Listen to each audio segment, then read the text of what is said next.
Alrighty, so before I introduce our leadership team and the guests are introduced, I'll give you a bit of background on the project. We're all very excited to be here tonight to launch this new program and network in the hope to support you all drive forward and create future leaders in the game for many years to come. This launch is 18 months in the making with a lot of hard work from the Football New South Wales Standing Committee, the Football New South Wales staff and board members. It's really a journey, we hope, that can transform and lead the way in the coaching development space for a long time to come.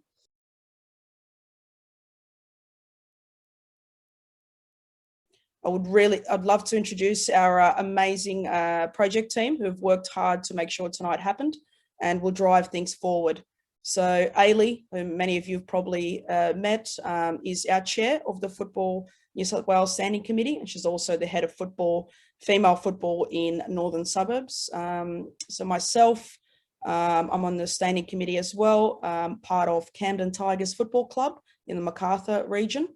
Warren Grieve is our Football New South Wales Technical Director, and Sam McGowan is the Game Development Coordinator who's supporting this project.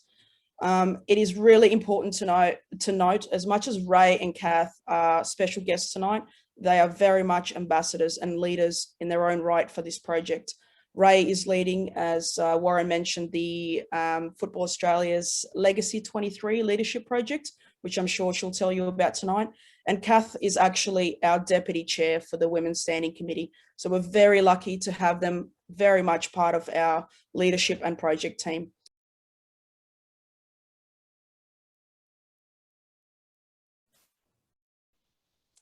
Thanks very much, Warren, and good evening to all. It's lovely to see so many, nearly, was it about 38, 39? Lovely to see so many people. And Warren, it's lovely to have your humbling moment, of being the only gentleman in the room, and it brings a little bit of a perspective, I'm sure, for a majority of us who have probably done coaching courses or embarked on something in relation to football, and we've been the only female in that room as well. So it's definitely a humbling experience, I'm sure. But thanks very much for those lovely words. We have certainly been able to share a pint and a chat about football over the years. So really good times.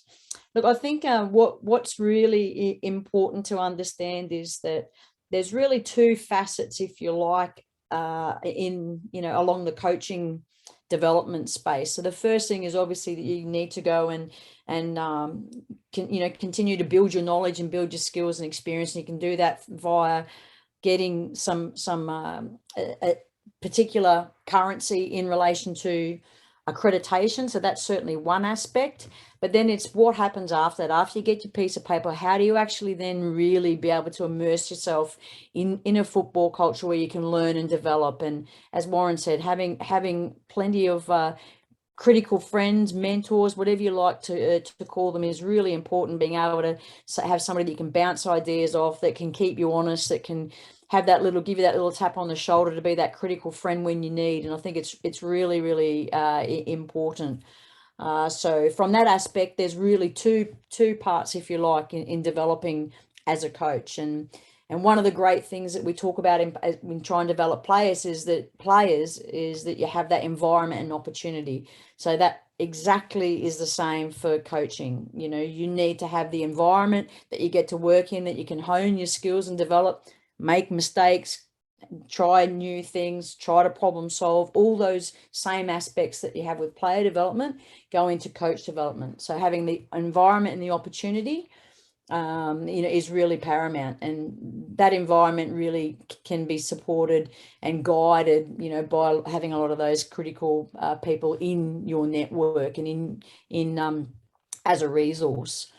I think the other thing that really stands out to me in embarking on working alongside Carly, Darlene Harrison, and also Debbie in relation to our Football Australia initiative is that it's, if you like, as a female coach myself, I probably haven't had the opportunity to really previously explain what I think some of the challenges and some of the things that I need to help develop. And I think it was really important as part of that process that we wanted to ask coaches what they felt they needed to develop. So I'm sure that, again, everyone pretty much on this call was included. You would have had your own barriers and challenges along your own coaching journey as well, but we all implicitly know, because we live them every day, so we know what the barriers and the challenges are to women as coaches in football.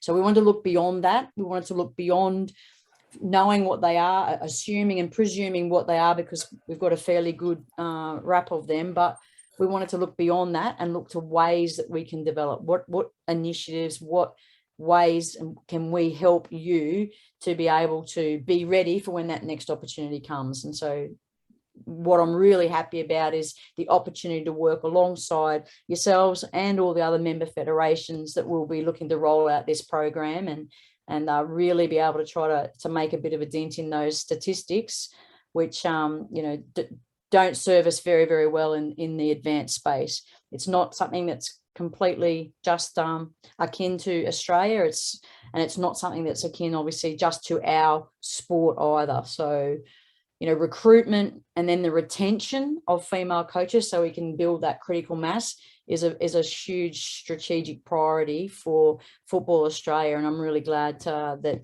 this is an opportunity to collaborate with Football New South Wales to help you in your program, so that we can dovetail, as Wazza said, to be able to work together to try and build that critical mass. Fantastic. So now we'll have a look at the how. So how do you become involved? Obviously, tonight is very much about the Advanced Coaches Network. So we'll look at how you become involved in that. So there's 3 different ways that you can actually become involved with this network. The first is that you get referred to Football New South Wales by your club's TD. The second is that you're referred via your association. And the third is that you have completed an advanced coaching course. So this particular network is aimed at not only coaches who currently have advanced qualifications, but are on the verge of branching into the advanced space.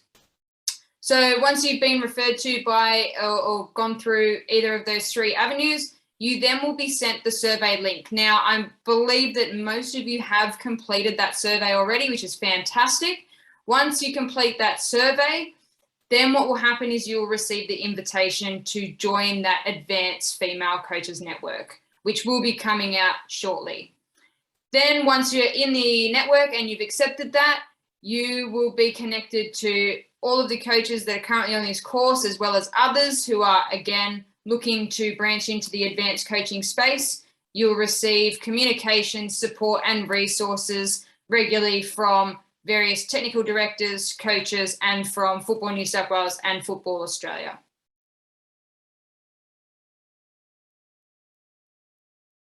So again, when we look at what our aim is, and again, you get no doubt everyone's getting excited about the World Cup, as I said earlier on, landing on our shores, and with it coming up to 2 years away, it's actually quite scary how quickly that will come around. And if you look at our current situation, if ever we needed something to look forward to, that's definitely going to be it. And when we first started to talk about this particular project and what we hope to achieve from this, we actually delivered a 2-day workshop face-to-face. Believe it or not, we were able to do that back then, and you wouldn't believe that right now with the current situation that we're currently in. But we looked at what is our future, how do we attract, how do we develop, how do we retain? And then if you look at the statistics, and not just the statistics in this particular slide, but also the statistics of the representation of female coaches accredited across the whole of Australia, in terms of what we would like to achieve within New South Wales, it is that increase that you can see here on this slide. So it's about building capacity. It's something where I'm very, very passionate about, having the opportunity to work both within the association and NPL level as well, to grow that capacity, not only to attract, but develop, and most importantly, retain. And it doesn't matter what level of football you're talking to. We are the highest participated sport. but unfortunately the door is open at the back end, and as much as the door is open at the front, we need to try and shut the door at the back by growing that network, by growing our coach developers, by growing our coaches that are within their footprint, and giving them the opportunity to develop as individuals to then be able to pass and impart that knowledge back into their players and the environments that they're working within. So that's our aim. That's what we're hoping to achieve. It is quite lofty. It's something that we feel that we can achieve, and it's going to be a huge driver in everything that we do, not just with this particular network, but also the other networks that will be coming online as well in relation to those grassroots and community spaces also.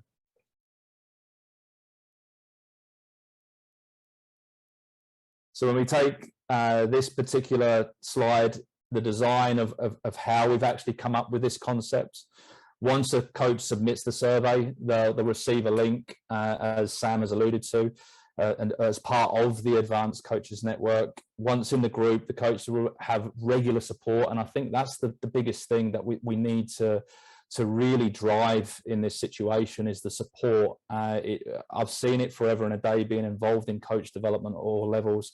The formal course potentially is only the 10%, but the 70% is actually when you go back into your own environment, where you're actually in the coalface and you're actually working with your players and your coaches on the day-to-day, the week-to-week, month-to-month, season-to-season.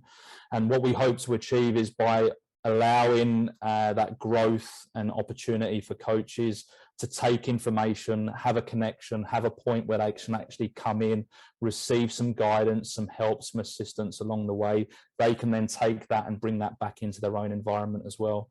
And throughout the year, we'll organise workshops, special events, development opportunities, both online and face-to-face. And as I'm all sure, you're all sure, we can't wait to get back to the face-to-face. But the reality is that the size of New South Wales is so vast and so great. So regardless of whether you're actually in a regional area, if you're in the metropolitan area, and even if you are in the metropolitan area, the size of New South Wales, I think it's incredibly important to provide opportunities at all levels where you can not only just get formal CPD points, but you can also actually have touch points where you can actually speak to people, get down on the ground, and even if it's just a chat, but just open up those lines of communication. That's something we're really hoping to achieve in terms of that support mechanism with this particular project.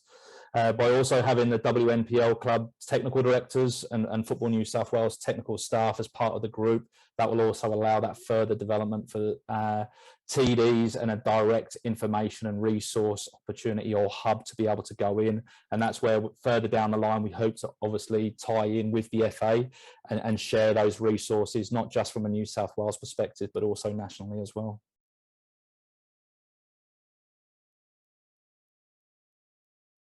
All right, well, to start, I guess, can you share with the group what I guess you love about coaching? What's your why? What do you love about it? Start with you, Ray.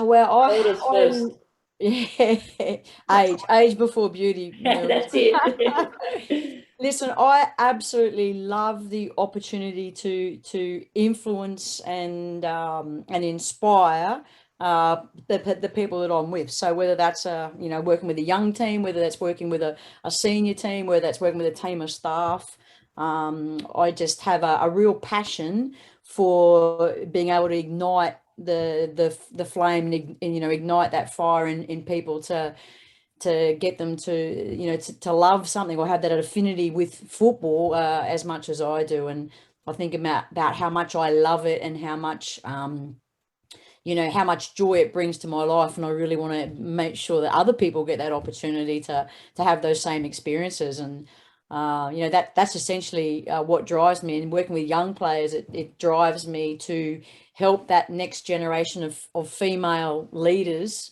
in the community thrive, because let's be honest, that's where our next group of leaders are coming from, so we know that they're all not going to make it as a footballer, and at least we try to give them that opportunity to do that. But can we impart on them some really great life skills to help them to be great humans and great leaders of our communities? Fantastic. And what a quest in terms of more female leaders in the game can only be a good thing. How about yourself, Kath? Yeah, look, I grew up in a football mad household. I've loved football since the day I was born. I've been flooded with football, and obviously being a player and seeing the lack of opportunities for young females after having a year off, I think being involved in the game and giving back to young females, and now being involved in coaching. I think the most important thing for me as well is being able to show other footballers and coaches now that you can do this. You can play for the Matildas. You can coach, the Western Sydney Wanderers as a female. And I'm a big believer in you can't be what you can't see. So now, especially for everybody on this call tonight, to be able to see that, that there are opportunities out there, but get yourself involved and networking, especially with these groups. And our whole team has done a fantastic job in putting this together, because I think it's really, really important that there's some sort of pathway for females to keep using their passion and be involved in the game in somewhat, whether you're a player or a coach. Great stuff. And I 100% agree. Can't be what you can't see. So thank you too for, I guess, being our inspiration and igniting, I guess, that culture. And I'd love for football as much as you guys. Can you just give, I guess, for those that maybe don't know you or your journey, can you give, a summary of your coaching journey and how you've fallen into the roles? Obviously, Ray, junior Matildas coach, technical advisor at the FA. Catherine is inspiring all levels of the game. She's involved at association, rep, and now W League as head coach, which is unbelievable. So we'll go with you, Kath, first. Can you share your journey as a coach? Yeah, for me, it started when I stopped playing, really. I was at home for about 6-7 months, and I was bored. And I went down to my local association and said, how can I help out and do some sessions? And that's how my coaching journey started. I went down and done 2 sessions with each age group at the time. They were in state league.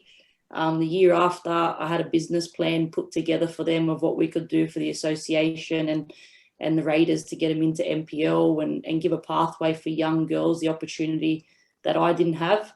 I'm coming into my 7th year now at the Raiders, and it's been a project of mine to, allow young girls the opportunities that I didn't have growing up in Southwest Sydney, and a safe place where girls can come and not only be better footballers, but better people. And the program has grown from there. Obviously, with my playing experiences, I got into being the assistant coach at Western Sydney Wanderers. I did 5 years there as an assistant coach under different head coaches, and now I've been given the opportunity to be the head coach there. I've done a lot of professional development stuff, and you get that in football. You're going to do a lot of stuff for free. I remember going into a lot of Matildas camps and young Matildas camps, but it's all about the learning, the experiences of even just being there in the side and watching. For me, my journey's been a lot about being hands-on and being able to network with, former coaches that I've had along the way, which has been great, and that's been very helpful. But yeah, look, I've been involved at all areas of the game, from grassroots all the way through to the professional level. And honestly, I wouldn't have it any other way. I think my journey and my development has grown by being able to be in different environments, and it's helped shape me as a coach.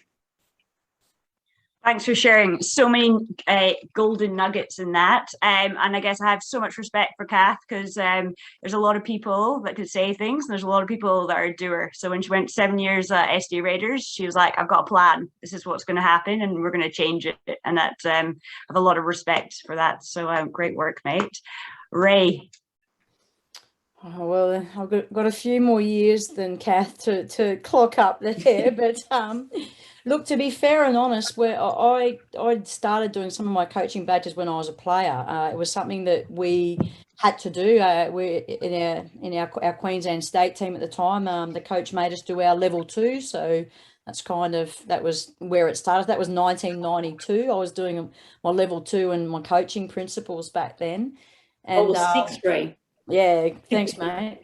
Anyway, so and then I just finished my teaching degree, so I was also, I was teaching as well, and I was so I was coaching teams and stuff at school. So it just sort of happened there like that. And it then kind of, I never had this actual, to be fair and honest, I never had this actual overarching ambition to be a coach. I thought I was going to play forever. Let's be honest. We all think we're going to play forever. And it was probably my last 5 years of playing in Brisbane that we couldn't get a coach. So we had a team that had a lot of Queensland players and a lot of former national team players, and we couldn't get a coach in the top grade in the women. So I just basically became a player coach. That's kind of how it started. And from there, kept getting asked to do this and that, and then, become a state team coach for, National Youth Championships. So I did that for over a decade, taking Queensland teams away.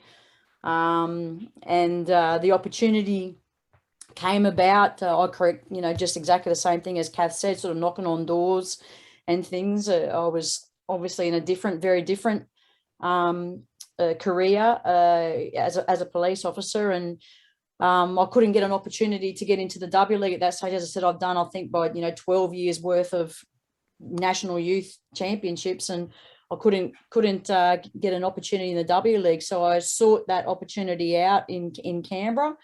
Went for 5 months, stayed for 4 years, and had 4 really great seasons in Canberra. First 2 as a assistant coach, and the next 2 as a head coach. And I then was relocating back to Brisbane in 2017, came back home in 2017, avoided that any more cold winters. And then the opportunity came up to apply for the under 17, the junior Matildas role. So I went through that process, and in 2017, became the head coach of the junior Matildas. So it's kind of funny how things work out. And as Newell said, there's opportunities along the way, and you actually don't know at the time. You put yourself forward and you volunteer to do things, and you do a lot of things for free, and just because you love it and the passion, you want to try and invoke change, and you want to try and empower others.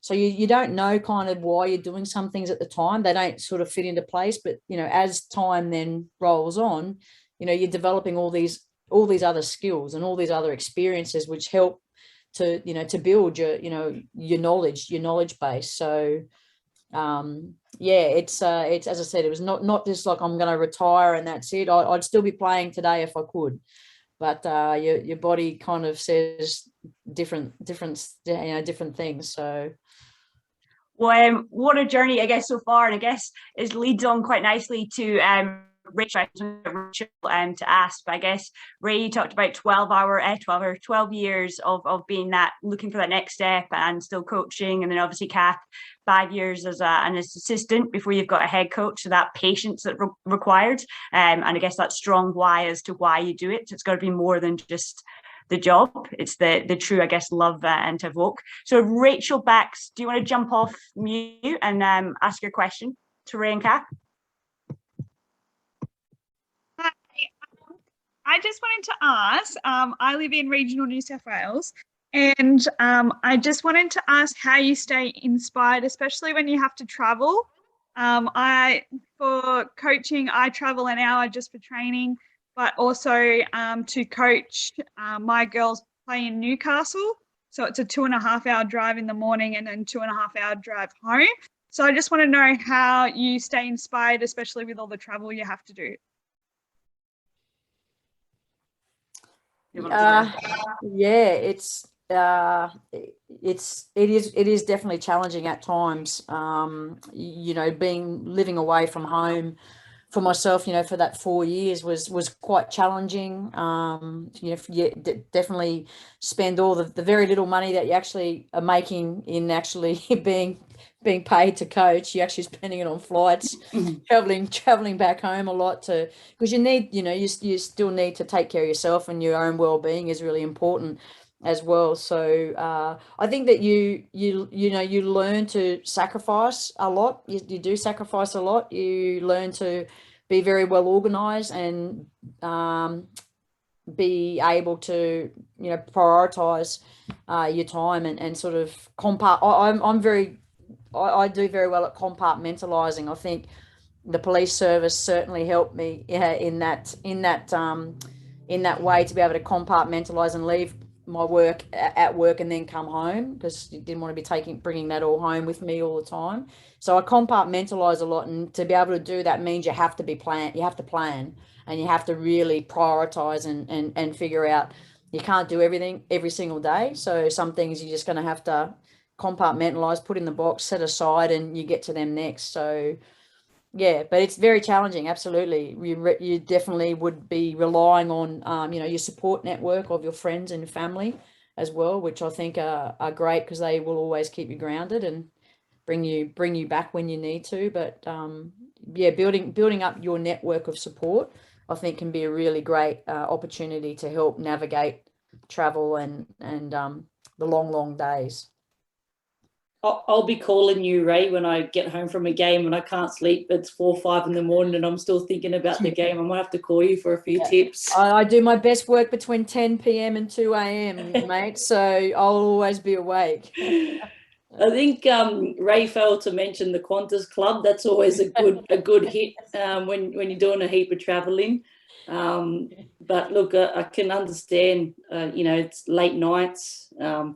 I think the most favorite thing that I've got at the moment from lockdown is that I actually eat dinner every night at 7 o'clock, which is not anywhere near in my day-to-day routine. I'm normally eating dinner at 9 p.m. And if I know it's going to be a really, really late night, like Ray was saying, plan your day, have a late afternoon dinner. So you're making sure that when you're on the field and when you're having your meetings afterwards, that you're not absolutely starving when you jump in the car, because it ends up being a Macca's run on the way home because you're so hungry, can't even wait for dinner.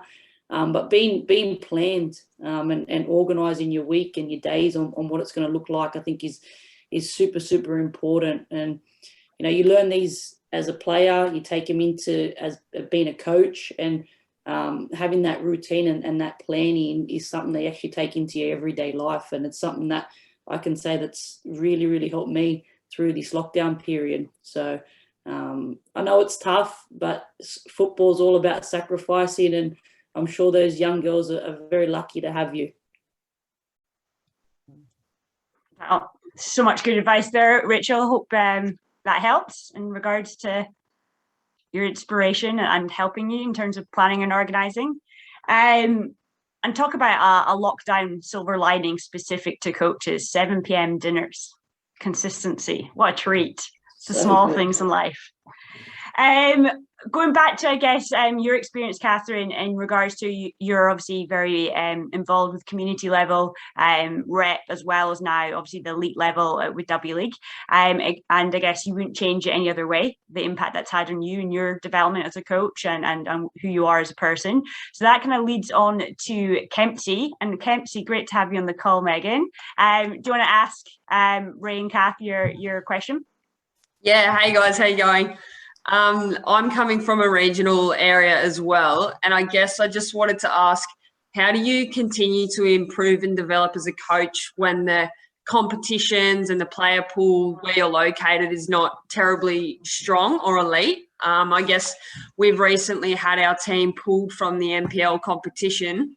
So as a coach, my only option is I'm coaching first grade men in the Western Premier League comp, because it's the only thing I can sort of do to continue to develop as a coach, because I feel, I could be wrong, but I feel like if you're coaching quality players, then you're going to keep improving as an advanced coach yourself. But I'm in a bit of a battle because it's sort of contradicting what I'm trying to do in developing the women's game when I'm now having to coach first grade men to get that sort of fix or that challenge to push myself to develop as an elite coach. Yeah, that's challenging in itself. I think look, you're going to develop some extraordinarily good skills in coaching first grade men. I think there's certainly some different skills that you'll take out of that than coaching even the first grade women's team. I'd also say that there's other ways that you can challenge yourself other than just doing. Yeah. And again, it's you know, it depends on, you know, how you put yourself forward, and sort of how willing you are to be vulnerable and step outside that comfort zone. And one of the things that I'd really suggest is going and seeing some other sports as well. So if you've certainly got access to other sports, going and seeing how other coaches in other sports deal with player management, you know, time, and all those kinds of things, because they're across all sports. You know, the sport specific stuff for us, you know, in terms of the tactical, technical, you know, stuff, that's one thing aside. But, you know, managing people and you know, being able to be relational and build relationships, because coaching's about connection. Let's be fair. Coaching's about connection. And so to be able to have those connections and be relational, you can still learn that from watching others in different sports. So that's certainly something that you can always take great learning moments from, seeing how other people do things. You might not say, oh, I'm going to do that, but you might put it in your little sieve and sift out the weevils from that and go, well, I'm not going to do that, but at least you know what you're not going to do. So it can validate stuff that you want to do, but it also highlights what you don't want to do. Okay, cool. Thank you.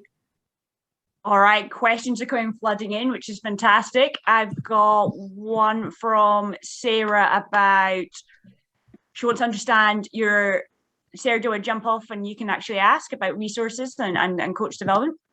Yeah, sure. Thanks for that. Sorry, my camera is not working, but lovely to have this opportunity. Thanks for chatting. I just wanted to know, I'm quite new to coaching myself and stopped playing recently, and just wanted to understand if you guys have any recommendations on where to get, where to look for resources for development in, you know, skills and coaching and session planning and all that kind of stuff. Thanks. Yeah, I think you should be able to, normally you can do any sort of Google searches, and there's a lot of stuff on the internet in terms of, you know, a lot of stuff on YouTube. But there's also a lot of resources on the FA website that you can actually tap into, or into Football New South Wales. There's a heap of stuff online, and now this is a big reason why we've put this group together, so we can start asking these sort of questions, and we can start sharing what we're doing in our own areas.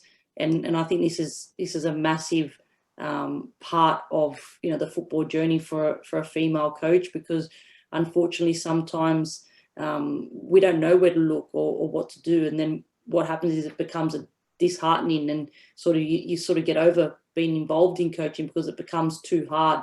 And this is one of the main reasons why we've put this together, is to make it easier for any coach. And, you know, obviously for myself, I've been very fortunate as a player and a former player that, like Ray was saying, in connecting and networking and having those relationships with people. And I hope that this program that we're putting together will now hope to inspire, you know, more female coaches. But jump on the FA website, jump on the Football New South Wales website. There's a heap of resources on there that can help you along the way. And if you have any hiccups along the way, get in contact, and I'm happy to help. Awesome, thank you.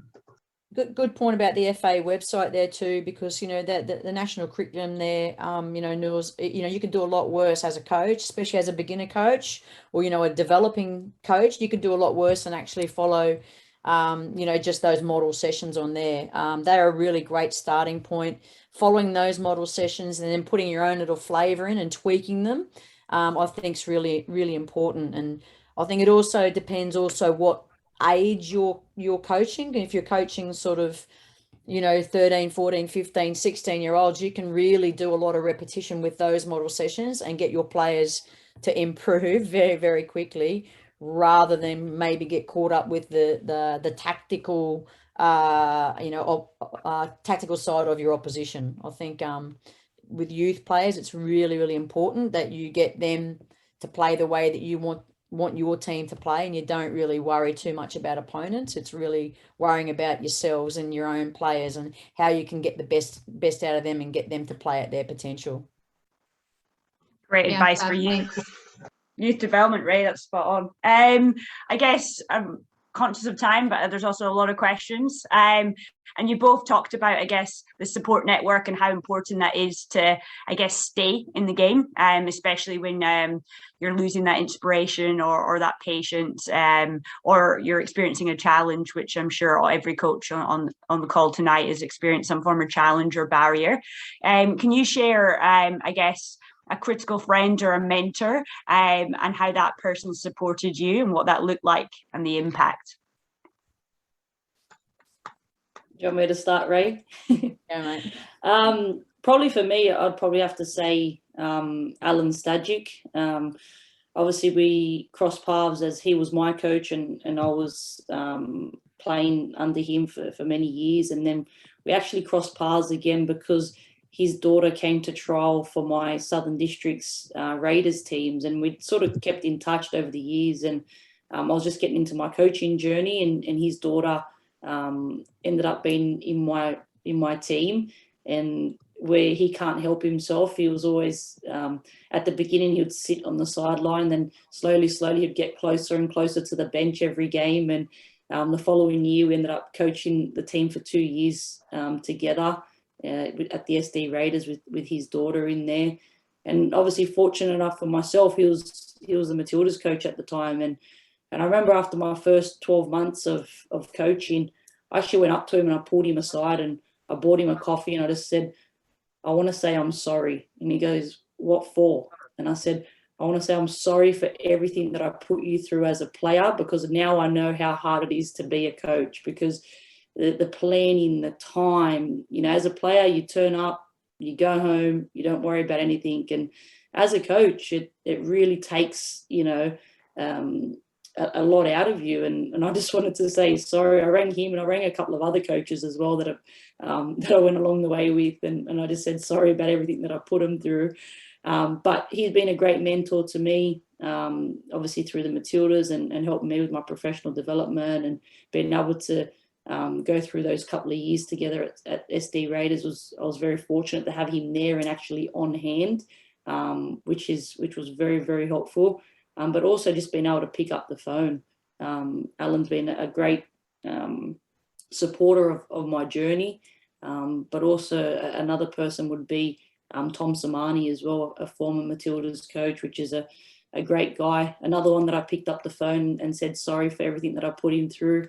But, it's just so great to be able to have, football discussions and even till today, with getting the head coach role, to be able to pick up that phone and just discuss things and just have that football knowledge and the years of experience. It all helps. And I've been very grateful to have, especially Staj as a great mentor along the way.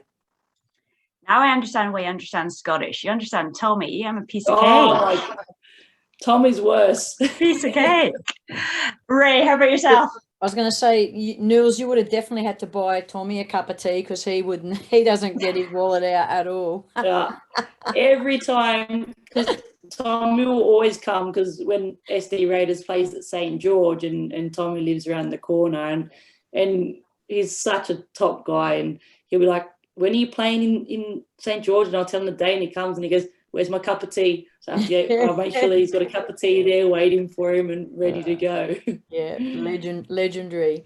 Look, I've got so many wonderful people that I can bounce stuff off and bounce ideas off. I've got a great mate who was my goalkeeper when I was in the national team, and we've been mates since I was 17, so it's a very, very long time. And so you really need somebody, I believe, that will call you on your shit. You need somebody like when you actually, you don't need, my big philosophy is that you really need to, surround yourself with really smart people and in all their particular areas. Like, you've got a particular skill set, but then you want to bring everybody else in that've got their own particular skill set, because you don't want to just surround yourself with yes people, because that's not the way to challenge yourself and develop and grow. So I really do have a great cohort of people that You know, I can, if I need to validate something, then, you know, I can speak to them about that. But if I need for someone to call me on my shit, then I can go to them as well. And I think that's the really critical part of your growth, is putting yourself out there to actually hear the awkward, you know, the awkward response, because that is the only way that you're going to be able to be better. And if you really want to be a better person, a better coach every single day, that's kind of what I try to do every day, is I want to be better than I was yesterday. And if you want to do that, then you've got to take those hard conversations as well, because that's where your greatest lessons come from.